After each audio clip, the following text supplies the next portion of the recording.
hemos alcanzado un acuerdo final. Tenemos que seguir hablando de este tema porque alguien que conoce muy bien a las FARC está sentado aquí con nosotros esta mañana. Él es Fernando Araujo y no es porque sea guerrillero ni perteneció a la FARC. Estuvo secuestrado 6 años, del año 2000 al 2006. El señor Araujo fue ministro del gobierno de Andrés Pastrana y posteriormente de Álvaro Uribe. Buenos días, bienvenido. Gracias. Un placer tenerlo acá. Gracias, Iván. Hablemos de esa experiencia, que estoy seguro que es lo primero que todos quieren saber. Bueno, sí, contarles al público panameño, a los televidentes panameños, contarles que yo estuve secuestrado 6 años por la FARC y que eso me permitió conocer a fondo a esa guerrilla, conocer al guerrillero Razo, conocer a los jefes de las diferentes estructuras de la FARC y conocer a fondo su pensamiento político, conocer a fondo su filosofía política, conocer a fondo cómo para ellos el fin justifica los medios y cómo la FARC combinan o aceptan o desarrollan la combinación de todas las formas de lucha como método político. Y por eso, cuando se vieron derrotadas militarmente, entonces han tratado de conseguir un acuerdo muy beneficioso para ellos con el gobierno del presidente Santos, que le permita llegar al poder en Colombia, ya no por la vía militar, sino por la vía política. Lo cual, en principio, pues uno diría, bueno, es parte del derecho de los diferentes grupos en la democracia, poder combatir a través de la palabra, a través del discurso, a través de captar votos de la opinión pública. Lo que sucede es que en el acuerdo que está previsto, o en el acuerdo que firmó Santos con la FARC, las prebendas en beneficio de ese grupo narcoterrorista son exageradas y ponen en riesgo la democracia colombiana. Ponen al país prácticamente al borde del castrochavismo y ponen en peligro no solo la democracia colombiana, sino la estabilidad política de toda la región. Estas caras de arrepentimiento que hemos visto, estas solicitudes de perdón, ¿son falsos totalmente? O sea, la FARC son un grupo que sabe muy bien actuar, que sabe muy bien engañar. Yo les recuerdo, por ejemplo, cómo montaron una serie de farsas para poder engañar, por ejemplo, a los diputados del Valle cuando los secuestraron. Cómo lograron engañar a la opinión pública tantas veces. Ellos son expertos en eso, expertos en engañar, expertos en cometer actos criminales, en secuestrar, en asesinar, en hacer voladuras a la infraestructura. De manera que no nos merecen ninguna confianza a los colombianos. A pesar de eso, los colombianos estamos a favor de la paz. Lo que hemos dicho votando por el no es paz sí, pero no así. Usted fue canciller del presidente Uribe. A mí me gustaría que los panameños pudieran entender la diferencia entre la política de Álvaro Uribe y lo que está haciendo el presidente Pastrana, porque como dijo Carlos Alberto Santos, porque como dijo Carlos Alberto Montaner, pareciera que votar por el sí era estar con el Papa, la gran maravilla, y votar con el no era diabólico y demoníaco. Y se ha obviado, como usted dice, engaños como lo del Caguán en el proceso del presidente Pastrana. Entonces, sí, bueno, ¿cuál es la diferencia entre el proceso contra la FARC que llevaba el presidente Uribe y lo que está haciendo Santos ahora? Bueno, decir primero que yo estoy totalmente de acuerdo con los conceptos de Carlos Alberto Montaner que acabamos de ver presentados magistralmente por ustedes. La política del presidente Uribe, al igual que la política del presidente Santos, en el sentido de que lo que se buscaba era la paz, era la política adecuada, la del presidente Uribe, en el sentido de que había que derrotar militarmente a la FARC. Y a través del Plan Colombia, que había comenzado en el gobierno del presidente Pastrana, habíamos logrado arrinconar a la FARC. Mire, en el momento que a mí me secuestraron y me llevaron a los Montes de María, existían 2 grupos guerrilleros de la FARC en los Montes de María, el Frente 35 y el Frente 37. Entre esos 2 frentes tenían entre 500 y 600 guerrilleros en armas. 10 meses después de yo haber escapado de la FARC, esos grupos quedaron totalmente eliminados. Sus comandantes, uno preso, el otro dado de baja. muchos de los jefes de las diferentes estructuras presos y otros muchos, especialmente los guerrilleros rasos, se acogieron a los programas de reinserción del gobierno del presidente Uribe. De manera que esos dos frentes, el 35 y el 37, resultaron derrotados. Y así se fueron derrotando los otros frentes, hasta el punto que los jefes guerrilleros, los máximos jefes guerrilleros, tuvieron que ir a refugiarse a Venezuela, tuvieron que ir a refugiarse al Ecuador, tuvieron que estar en zonas muy cerca de las fronteras, porque si se quedaban en Colombia iban a ser dados de baja. ¿Y hoy qué está pasando? Entonces, esperábamos todos los colombianos cuando elegimos a Santos que siguiera esa política, y Santos la cambió.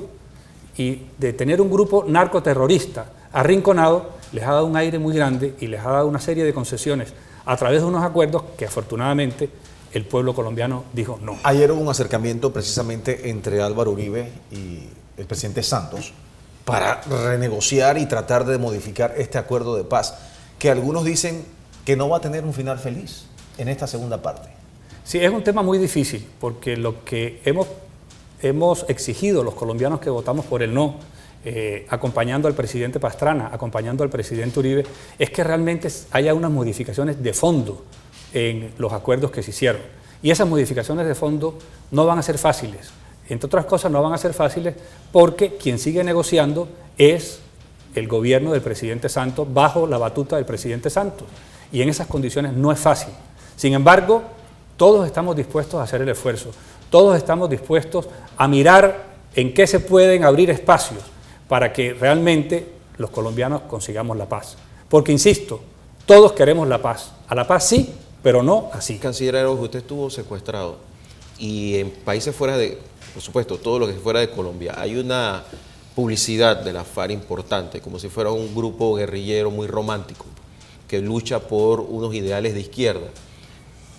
Y cuando se habla de narcoterrorismo, se entiende como que, bueno, estos son unos extremistas de derecha que están acusando a los pobres guerrilleros. A mí me gustaría que usted le describiera a nuestros televidentes hasta dónde puede llegar la crueldad de estos guerrilleros cuando toman personas inocentes y los secuestran por meses y años. Bueno, no solamente el secuestro, es que la guerrilla de la FARC durante 50 años ha estado cometiendo todo tipo de actos terroristas en contra del pueblo colombiano, de la infraestructura petrolera, de la infraestructura eléctrica, de secuestros, de atentados contra la población civil indefensa, la masacre de Bojayá, la masacre del Club El Nogal, 200.000 muertos puestos por la FARC durante 50 años. Realmente ha sido una labor, una gestión criminal demasiado fuerte en contra del pueblo colombiano. A pesar de eso, el pueblo colombiano está dispuesto a abrirle los espacios, pero sin renunciar a los principios de la democracia. Señor Araujo, ¿qué hizo usted por 6 años mientras estuvo secuestrado por la FARC? Bueno, yo tenía, antes de estar secuestrado, definido un norte para mi vida. Y mientras estuve secuestrado decidí no renunciar a ese norte, seguir tratando de ser cada día una mejor persona, no dejarme vencer por las condiciones adversas del secuestro, sino tratar de convertir ese secuestro en una experiencia positiva en mi vida, aprender de las circunstancias difíciles, aprender a crecer como persona en medio del dolor, en medio de la tragedia que significa estar uno secuestrado y alejado de la familia y alejado de todas sus actividades vitales durante 6 años. Y afortunadamente logré salir del secuestro desde el punto de vista interno, desde el punto de vista emocional, indemne. Al punto que 2 meses después de ser, o de escaparse en este caso, usted asume el puesto de canciller del gobierno del presidente Uribe. Sí, el presidente. ¿Cómo se hace para, después de 6 años secuestrado en 2 meses, ocupar un cargo tan relevante? El presidente Uribe me invitó a almorzar con él 10 días después de haber salido de mi secuestro y me pidió que le contara sobre la experiencia de mi secuestro. Y yo realmente centré la experiencia de mi secuestro en conocer a fondo a la FARC, en conocer su pensamiento político, en conocer su acción militar, para después poderlo compartir con las autoridades y ayudar a las autoridades a tomar las mejores decisiones para poderlos derrotar militarmente. Quizás por esa condición el presidente Uribe consideró después nombrarme ministro de Relaciones Exteriores, cargo que desempeñé pues, con mucho honor, con mucha dignidad. Que después dejó por razones personales. Sí, después, cuando sentí que la labor que se me había encomendado, que era descubrir ante el mundo la verdadera cara de la FARC, cuando ya sentí que esa labor se había cumplido, pues me retiré del cargo. ¿El trapecista plasma todas estas vivencias? Sí, El libro que usted escribió. Posteriormente escribí un libro que se llama El Trapecista y hoy en día doy algunas charlas para contarle a las personas que se interesan en este tema cómo fue esa experiencia, qué se puede aprender entre las circunstancias difíciles de la vida y qué provecho se puede sacar. Canciller Araujo, el papel de los vecinos, sobre todo, no lo quiero meter en problemas, pero Panamá ha jugado históricamente un papel de mediador y de componedor de paz. ¿Es posible que Panamá pueda tener ese mismo papel en este momento del conflicto que, como usted lo describe, está prácticamente trancado y que no le ve futuro, que no es hacer de nuevo el acuerdo?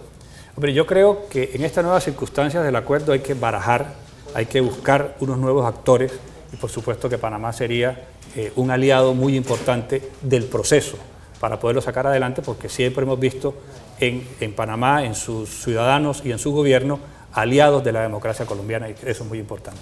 Sí, porque hemos pasado por procesos como el de Contadora, los tratados de Esquipulas tienen su origen en lo que se hizo aquí en Panamá, pero con la reunión que se dio ayer, de fondo no se entiende por qué es tan difícil para Álvaro Uribe y Juan Manuel Santos sentarse. Y creo que hay algunas diferencias. Yo recuerdo la silla chiquita en el salón del Consejo de Gabinete de Ministros en Colombia, donde se sentaba el señor Uribe.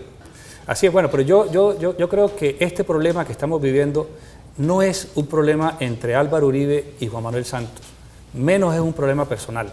Realmente es un problema de unas visiones distintas del Estado, de una concepción diferente de la democracia. El papel que está jugando aquí Uribe, y no solamente Uribe, también el expresidente Pastrana, también Marta Lucía Ramírez, también otras destacadas personalidades de Colombia, el papel de ellos es un papel que está despojado de vanidades, que lo que busca es realmente la defensa de la democracia colombiana y por eso la acompañamos. Canciller Araujo, antes de finalizar, yo quiero que usted invite a los panameños a que conozcan su historia personalmente y compartan con usted y sepan de que se puede salir adelante de un problema y de una historia tan tenebrosa como la de estar secuestrado por la FARC. Muchas gracias, Iván. Pues entonces quiero invitar a los panameños la próxima semana, el miércoles 12 de octubre a las 7 de la noche, a una conferencia que voy a presentar en el Hotel Las Américas, recientemente inaugurado aquí en Panamá, para contar estas experiencias de mi secuestro y para compartir con los panameños esta visión de liderazgo personal de cómo superar las dificultades en la vida. ¿Hotel Las Américas? Gracias. ¿Qué hora? Hotel Las Américas el próximo miércoles a las 7 de la noche. 7 de la noche, va a estar lleno. Muchas gracias. Un placer tenerlo por acá, Canciller Fernando Araujo. Muchas gracias, Iván. Muchas gracias, Memo. Pues muy complacido poderlos acompañar. Cómo no.